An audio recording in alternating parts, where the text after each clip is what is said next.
Okay, Boker Tov, everyone. Thank you for joining me this morning for another Mitok Midvash, sweeter than honey experience of the Pesach Seder. We're going to be continuing in our exploration of certain themes, mystical themes within the Pesach Seder experience, and using the source of the Mitok Midvash, sweeter than honey, Haggadah commentary. And we're really going to focus today on the idea of sweetening bitterness, sweetening judgments. We all know that the idea of slavery, as we perceive of it, especially from the Jewish perspective, was one of extreme bitterness. In fact, all slavery is a very bitter, harsh experience. In the last few days, we've talked a lot about dinim, the constriction, judgments, that severity.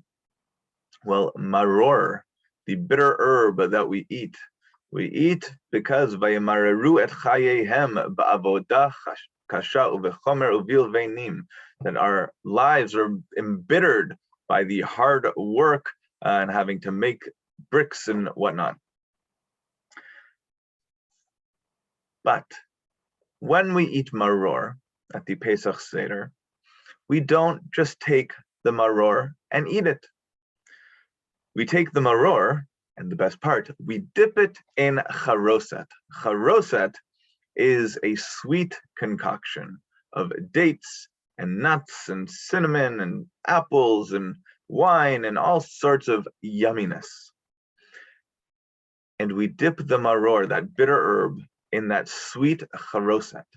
The charoset, interestingly enough, is said to be representative of the mortar that we were then to form into bricks. And which always left me with the question, charoset then seems to also represent something bitter, right? The work that we did was taking the charoset and or taking the mortar and turning it into bricks. And that's exactly what the bitterness was. It was forming these bricks. So why do we have the charoset, the mortar, as something sweet? And yet the bitterness goes into that sweetness, even though the charoset seems to also be connected somehow to bitterness. This was always a question for me. Never really got an answer. It happened to be that now, as I was learning through this Haggadah and through his commentary, as explored by Rabbi Isaac Luria, the Arizal, the famed Kabbalist from Tzvat, right? Really all modern Kabbalistic thought comes from his teachings, as well as from the Rabbi Shalom Sharabi, who was not a direct student, but he was an expounder on the Arizal's system. He took what the Arizal said and he expounded on it and turned it into more intentional ideas, things to meditate on as we go through our Seder experience in this case. But really, he did it for everything, for tefillot, for all day, every tefillah from Shachrit to Shema al Hamita, for all the holidays, everything. The Rashash, Rabbi Shalom Sharabi, he took the systems of the Arizal and he turned them into a meditative system. And by exploring what they have to say about this, the Mitok Midvash was really able to bring some more sweetness into this overwhelming bitterness. Now, a couple of quick notes about maror is we all know that during the Seder experience, we are supposed to lean and recline because we are like kings. We have been freed by the king, and now we are kings and rulers over our own destiny. We are free. However, with maror, as we are trying to relive and re-experience the bitterness of slavery, we do not recline for the eating of maror. If you do recline, you've still fulfilled the mitzvah, but if you were not supposed to. Furthermore, we're supposed to actually taste the bitterness of the maror. there's an idea that some people will load up the charoset onto the maror so they won't taste the maror. That's not the point. The point is to taste the bitterness. There's some people who will take pieces of maror and just try to swallow them whole. So again, the bitterness never hits their tongue. The juices never come out as they chew on it. That misses the point. And really, according to halacha, you have not fulfilled the obligation of eating maror on the Seder night, because the maror is supposed to give us that experience of bitterness. We don't taste it, we're not experiencing it. So we really have to taste the maror, which is why, actually, if you look in most Haggadot, the instruction is to take the maror, dip it in the charoset, and then shake off any charoset that is there. Really just so you get a bit of sweet juice onto the outside of the maror. And so then when you make the bracha al achilat maror, for the eating of the maror, and you eat it and you chew on it, you'll mix a little bit of those sweet juices in with the bitter juices, but really the bitterness will be the overwhelming flavor. Okay. So what is the mystical side of all this, right? That's all well and good when it comes to how we actually behave in the Seder. But what's the deeper level here? Well, first thing, it's very important to note that the gematria, the numerological value of maror, mem resh vav resh, 40, 206, 200, is the same as the word mavet, which means death, right? There is no greater din, no greater bitterness than death. And that has the same numerology, 40, mem vav taf, 46 and 400. So the two ratios joined together, the 200, 200 joined together to make the 400 of the taf. Right? And really, when we think of death, again, it is in this world, death is considered the worst and the be-all and end-all of constriction. It is the end of life. It is really a barrier, right? It is that ending, right? It is a harsh end, right? It is constriction, as we've said. It is limitation. It limits how long life can go. That's in our experience. If we want to look deeper into other thoughts about what Judaism has to say about death, and whether we're going to say about the soul and afterlife and higher worlds and Gan Eden, or even reincarnation, other things like that. So the finality of death is less final. But in this world, in our experience, remember, this world is the malchut, the receptive vessel. The way we understand and can connect to and receive death in our lives is really one of extreme bitterness. And really, maror is said to represent the din of malchut, that judgment, that harshness and severity of this world, of that vessel, of this world in which we live, and of our daily experiences. Now, when we think of Hashem's name, right, we think that the essential name, right, is the Yud, the Hey, the Vav, and the Hey, as we've discussed. And we've also discussed that we don't pronounce that name because it's more of a symbol than it is a name. However, when we see Yud and Hey and Vav and Hey in our Sidur or in our Torah, we pronounce it as Adonai, right, which means my master, which is spelled Aleph, Daled, Nun, and Yud. According to Jewish mysticism, the Shem Hashem Yud Kei Vav Kei dwells in Tiferet, which is in our hearts, that point of balance, right? And the Shem Adonai, the one that we actually say and express, is the name of Malchut, because Malchut also has to do with not just the divine presence in the world, not just our lived daily active experiences, but our words, the things that come out of our mouth, the words that come out of our mouth, that is our Malchut, that is our kingship. Which means that when it comes to bringing godliness into the world, the vessel for Yud Kei Vav Kei in speech is this name Adonai. Adonai then is considered God's name in Malchut, right? There are a lot of different names. In Chesed, it is just Kel, Aleph Lamed. In Gvura, it is the Shem Elokim, right? The name responsible for nature. Remember, nature has certain boundaries to it, right? There, and that's right, Aleph Lamed Hey Yud Mem. Tiferet, as we said, is Yud Kei Vav Kei. And then there's Netzach Chod Yesod.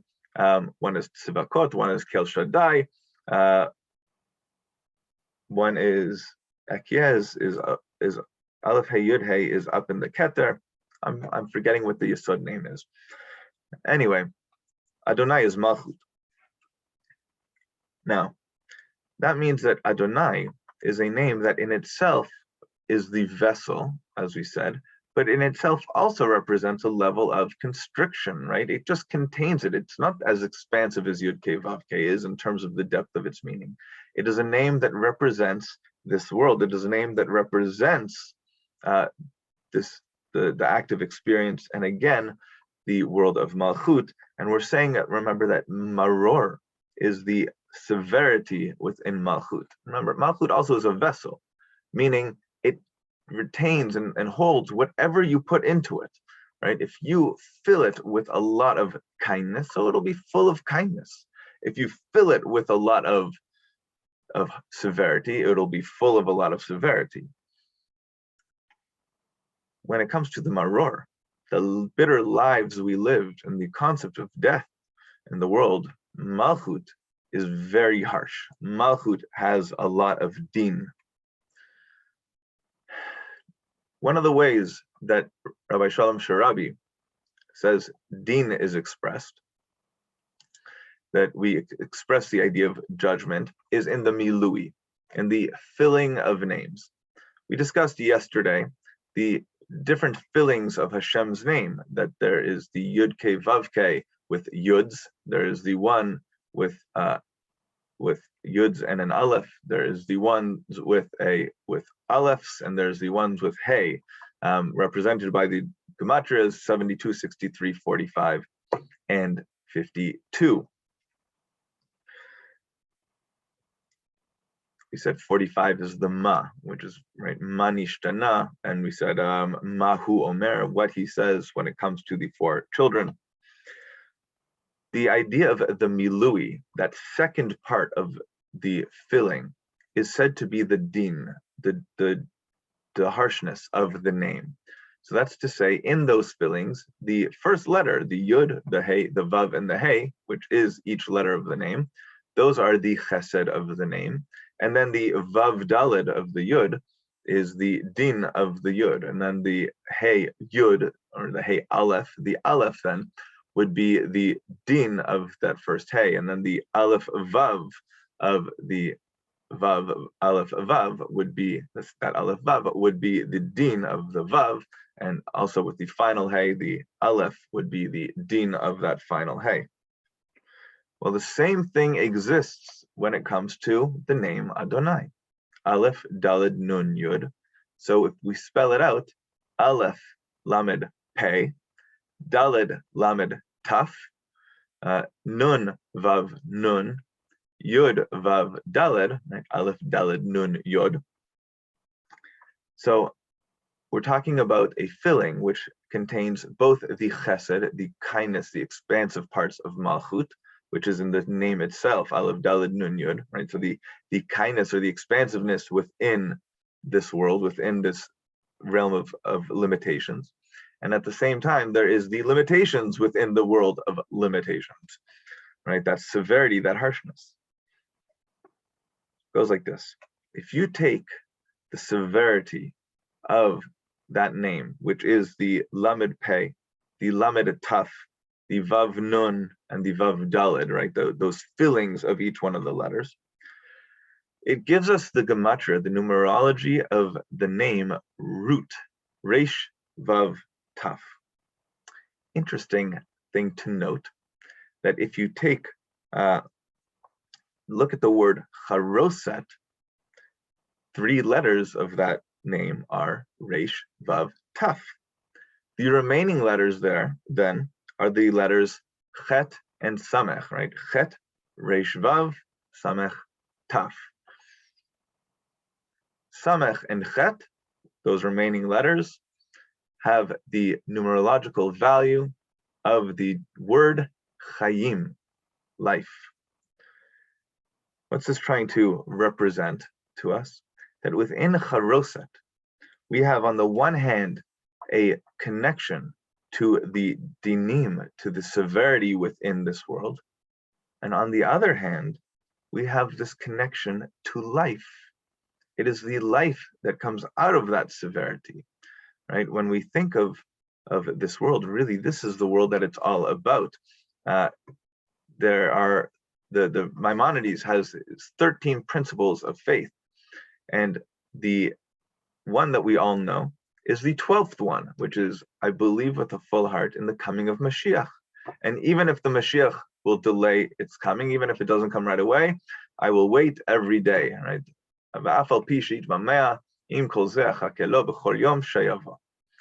Right, there are a lot of nice songs to it. And some people like to sing those at the Seder too, because really that's what we're longing for. We're longing for that kind of ultimate redemption. But what we see is that the maror itself is that extreme bitterness of this world. And the charoset then, right, the maror is that mavet, but the charoset then brings us life and unites life into that bitterness. Ultimately saying that, oh, I didn't even finish. The Rambam, that was what we have in the 12th principle. In the 13th principle, though, he says, what's the 13th principle? That we will come back, there will be something called the resurrection of the dead, which we will come back to life in this world. That the ultimate goal of Judaism is not to get to heaven. There are lots of religions that have that in this world, where they're saying, oh, if you do enough good deeds in this world, you'll get to heaven. And if not, who knows what'll happen. That's not a Jewish concept. The concept in Judaism, in Torah, is that we are here in this world to make this world sweet. We're not trying to get up to heaven. We're trying to bring heaven down to earth. And really, this idea of the maror going into the charoset is saying, I'm taking something that is pure bitterness and pure death, and I'm dipping it into something that is part of it. There is life, that I'm able to sweeten this.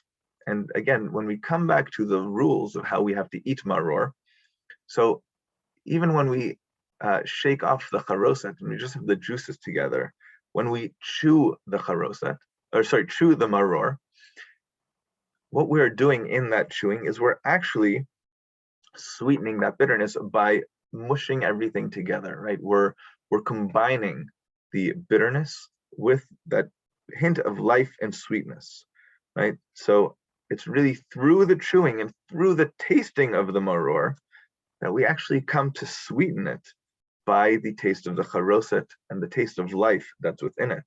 Because really, thank God, we are tasting the bitterness. We are not living it. At the Pesach Seder, we are free. Now, when it comes to the tasting of the bitterness, it's because there is a verse that says, "Vayamareru et chayehem," that they made our lives bitter. Right? The Egyptians made the lives of the Israelites bitter in slavery.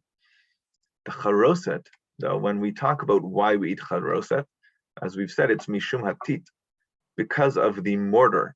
Now, this word for mortar, tit, is spelled tet, yud, tet. Now, you can read it as tet yud. You can also read the middle as yud tet, and some people even spell it tet yud yud tet.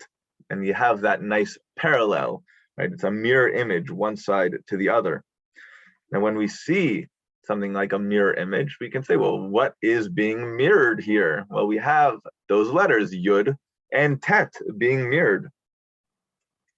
Now, if you'll remember, when we talked about those different names of Hashem that we expand, when we talked about the name of Ma, right, that was the filling of Hashem's name with alephs, Yud, Vav, Daled, Hey, Aleph, Vav, Aleph, Vav, Hey, Aleph. If we take just the dinim part of that name, remember that name of balance, that name of compassion, of heart, of tiferet, of beauty. If we take just the dinim that kind of come into that we need to balance in this world, and we spell it out, it is just the Vav Daled, an Aleph, an aleph, a vav, and an aleph. And the gematria of those is yud tet, is 19. So when we think about the tit, the mortar here, we're saying, well, this is the dinim.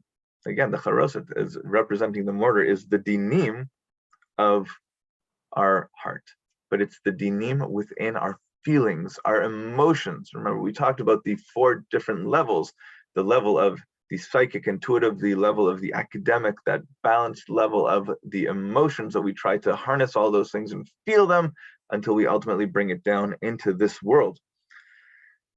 That name, Ma, again, represents the feelings, those emotions. And what we see is the tit, that mortar, connects deeply to the harshness within our emotions. It doesn't feel good to have to work with that mortar as part of slavery.